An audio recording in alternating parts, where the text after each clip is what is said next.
Hello guys mga kakugi. Magandang araw, magandang umaga sa inyong lahat mga kakugi, or magandang gabi kung anong oras man dyan sa inyo ngayon. Guys, andito tayo ngayon sa Kampuistuhan mga kakugi, sa farm ni NJ Biason. Yan, samahan niyo ako mga kakugi. Pasok tayo. Yan. Ito mga kakugi, oh. Tingnan nyo ang buong farm. Gwapo. Naiiba yung mga tipis mga kakugi. Tingnan nyo.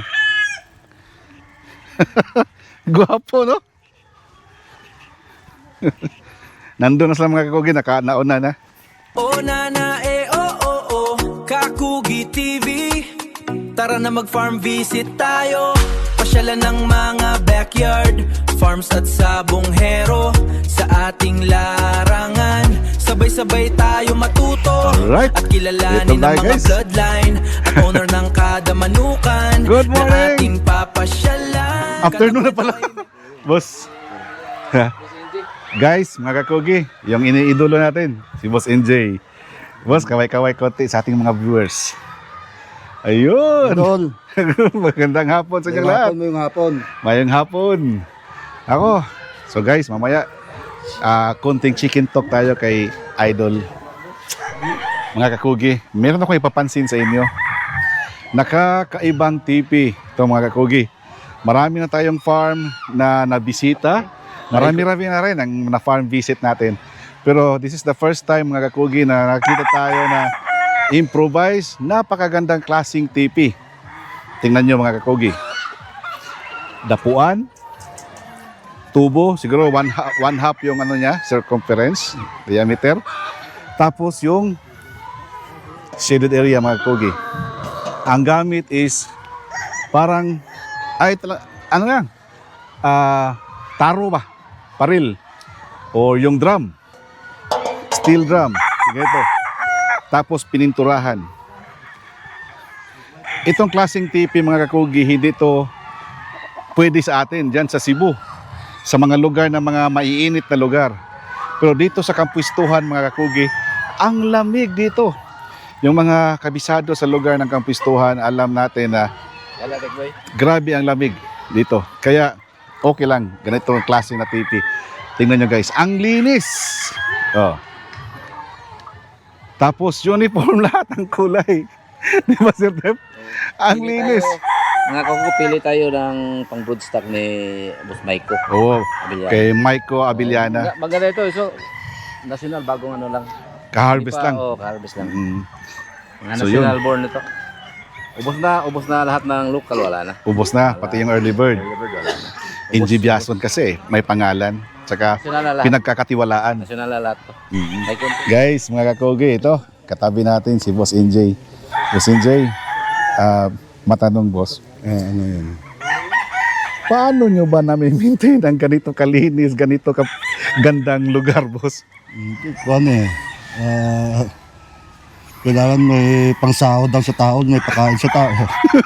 Kasi may pambili ng gasolina. Kaya Yun. araw-araw naman ako dito eh. Kaya nasusubaybayan ko. Oh, so everyday nandito ka pala? dito. Yung bahay mo malapit lang dito? Sa bilyang nila.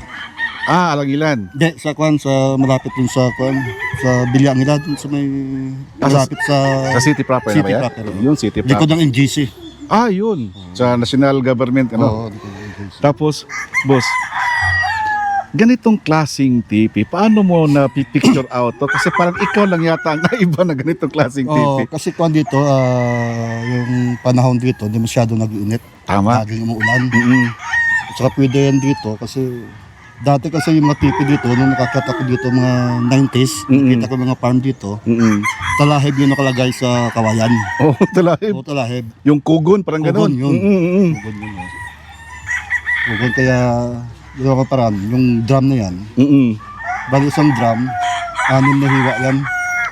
Oo. Kasi yung kuwan mo dyan, yung maintenance mo lang, pinta na lang. Pintura na lang. Pintura na lang. Nung mag-umpisa kang siguro boss, magmanukan, siguro bata ka pa nun. Mga anong edad kaya? Naka-handler ka, pero ako ng team binangunan, Rizal. Sa Rizal. Kay Governor Rito Inares at saka kay Jeffrey Maclan. Maklan, tsaka kay Naris. Nako. So, ang experience mo lahat sa pagmamanok, doon na. Doon na. Doon na. Doon na. Pero taga rito ka sa Bacolod. Bacolod ako. Bacolod ka talaga. Bacolod ako. So, pinaglakihan mo na talaga yung mga manok. Oo, manok ko talaga. Nung magpunta ka doon sa Luzon, talagang ano na. Hindi na, kasi may kapatid na ako ron eh. Dalawa ako Yun. magkapatid andun na eh. Doon na. Kaya nasabay na ako ron. Nasabay ka na doon. Tapos ngayon, sa'yo na talaga yung farm. Sa akin. Nung bata ka pa, talagang plano mo na, ambition mo na talaga na magkaroon ng ganitong farm? Hindi. Hindi. Gusto mo sana, Dumarating lang. sahuran lang ka nung dati, di ba? Dati wala kami sahod. Wala pang Pag sahod. hindi ng champion, wala kami kita. Oh, grabe no? Oo, ganun nun yun. Ngayon yung tao ngayon, pag walang wifi, ayaw nang Oo. pumasok eh. May TV pa sa loob. Hindi wifi. TV, wifi, tapos may sahod pa. Sahod pa. Dito boss, ilan ang tauhan mo dito? Ang dito, dito tatlo. Tatlo lang dito. Pero yung farm mo, iba to sa... Kasi wala ko nakakita pang mga ano eh. Ayun, yung breeding area mo. Pen na yun sa likod. Nasa likod pa pala. Mayroon pa sa Dati likod. pag ubos nito, dito man pinapagala yung early bird. So yung early bird, parang ano to? Parang range na lang din to. Dito. So, pagkatapos na mag-alagala yung early bird, kinukod, dito na lang din. Order dito. Tingnan nyo yan guys. So ilan ang farm mo boss? Bali dalawa, mayroon pa din isa sa baba. Sa baba. So ang nandun sa baba, ano yung nandun? Mga din, mga hindi na pwede iakyat dito. Medyo pwedeng palugunin o pwedeng... So yung mga cacks na siguro? Hindi, wala akong cut. Lang, di abot. Hindi abot. Ubusan na. O, stag pa lang. Grabe Kung pwede na no? nangyariin mo na. Wag na patumpik-tumpik. Diretso na. Ang daming sakit na umiikot dito magkuhan eh. Tama. Abutin ka ng cut. Baka sa 100 mo, baka may babawasan pa ng 20.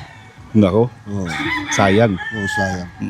Boss, sa lahat ng mga farm na napuntahan ko, meron silang tinatawag na signature line. Dito sa NJ Biaso na ano signature line natin dito? White-legged sweater. Yun, yung sa white-legged sweater. Yun. Yung white-legged sweater nyo, boss, mag-umpisa ka, import mo yan? Kasama ko nag-breed dito, Amerikano. Si Jimmy Cody. Cody. Tapos siyang may dala nun. Siya madalanan. Tapos pinapropagate mo na lang. Nirekomenda ko doon ni Governor Inares Inaris, oo. na samahan ko sa Bacolod. So pagdating sa Bacolod, naging partner kayo. Tapos yung mga materialis niya, ikaw na Oo, naiwan na. iniwan sa iyo. Tapos ito na ngayon. Ito na. So aside from the white-legged sweater, ano pa yung mga nandito nga linyada mo, boss? Meron dito may Gilmore ni Algar. Pang-infuse ko. Doon lang. May konting roundhead. Konting roundhead para pag-infuse din, pang ano din. Kilisop, infuse lang. Tapos yun lang ang mga nilalaro mo na na mga yun, linyada. yun. So hindi masakit sa ulo kasi hindi maraming linyada. Hindi mo sakit sa ulo kasi yung mga nanay nito, wala na, nabili na. Yung tatay nito, nabili na. Kaya yan lang sila nang ibibread ko niyan. So maghanap ka na lang dyan. Maghanap ka na ng di magkapatid. Na hindi magkapatid. Marco. So yun pala mga kakugi. Kaya pala nung pagpasok natin dito, halos lahat ng mga manok na nandito pala akalain mo Xerox copy lahat. Kung ano yung nasa harap, hanggang dito sa dulo, yun pa rin ang mukha, ang kulay. No? So, boss, matanong ko, Boss NJ. Kung okay lang sa iyo, boss ha? Oo, boss, ano? Magkano naman ang presyuhan mo dito kung mayroon kang i-share na mga broodstag? Yung broodstag ko dito, 15,000. 15K lang. Yung pullets, 6K. 6K. Yung mga crosses, 7K. 7K. Pero lahat yan crosses yan.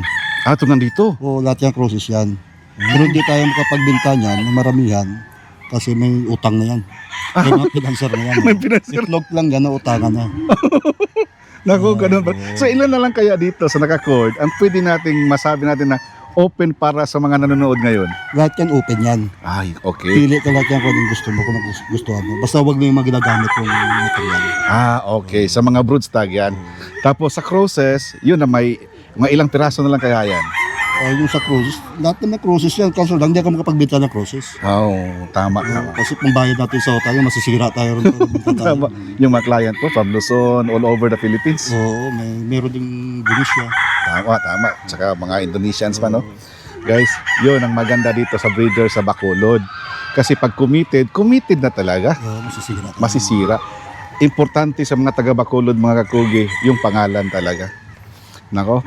Tapos, walang minimum. Walang minimum. So, everyday nandito ka, boss. So, ang mangyayari nga, boss, pag meron tayong mga, for example, taga Visayas, taga Luzon, na gustong bumisita, mamili dito, open lang ba to? Open. Hanggang anong oras kaya, boss? Hanggang hanggang alas 6 dito ako. Wala paggabi kasi maraming aso eh. Yun nga, yung aso nga ang lalaki. Yung aso doon. Mamaya pakita ko sa inyo yung mga aso, mga kakugi. So hanggang alas 6 hanggang nandito ka pa, boss, no? Minsan dito ako tulog. Lagi ako dito. Tsaka, kung okay, boss, mag-appointment talaga sila. Hindi, wala. Okay na, wala. Parang tindahan to eh. Open for all. Hindi lang 24/7. Boss, okay lang ba sa iyo, boss, na ibigay natin sa kanila yung Facebook account mo para mag-inquire sila sa iyo? Ano yung Facebook account na gamit-gamit mo, boss? NG Biason. NJ Biasan na. Ayun. Yung profile picture, yung 3 manok. 3 manok. Saka yung cover photo. Cover photo. 3 manok. 3 manok tsaka cover photo. Ingat-ingat sa mga scammers, mga kugi. Maraming gumagamit ng mga pangalan ng mga magagandang malalaking farm. Pagkatapos iba pa lang na-negotiate mo. Ibang NJ pala yun. So yun, mga kakugi, ang sarap magstay dito. Kapitbahay lang sila ni Charlie Lacson. Malapit lang.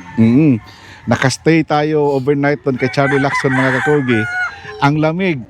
Tapos, gaano lang ba kalapit? Walking distance lang. Tabing bakod lang. Tabing bakod na lang. Ako. Guys, manghang-mangha ako sa TP. Pero I doubt, hindi pwede sa atin to dyan sa Cebu. Hindi pwede. Mainit doon. Abutin siya. Oo, tama. Sikat ang araw, abutin sa kabilaan. Oo, tama. Dito naman, ang araw, kahit matingkad yung sikat ng araw, ang maganda, malamig ang hangin. Ako, boss, pwede, pasyal-pasyal muna kami doon, boss, ha? Okay lang. Thank you, boss, ha? Balikan kita mamaya.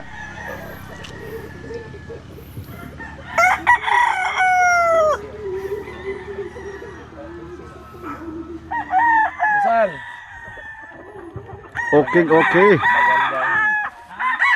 Mga manok dito, Busal. Yun na nga.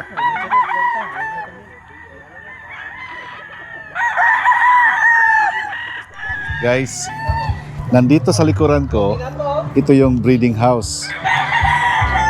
Nandito yung mga inahin, at saka nandito yung mga breeding materials, mga kakugi. Ang gwagwapo. Ito, panoorin nyo, sample. Sample lang muna, mga kakugi, ha. Ito yung mga mukha ng mga breeding materials dito sa NJ Biason. I don't think so. No. I don't think so. No. It's never, ever gonna happen. I don't think so. No. I don't think so. No. It's never, ever gonna happen. I don't think so. No. I don't think so.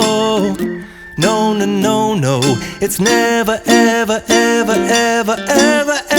gonna happen.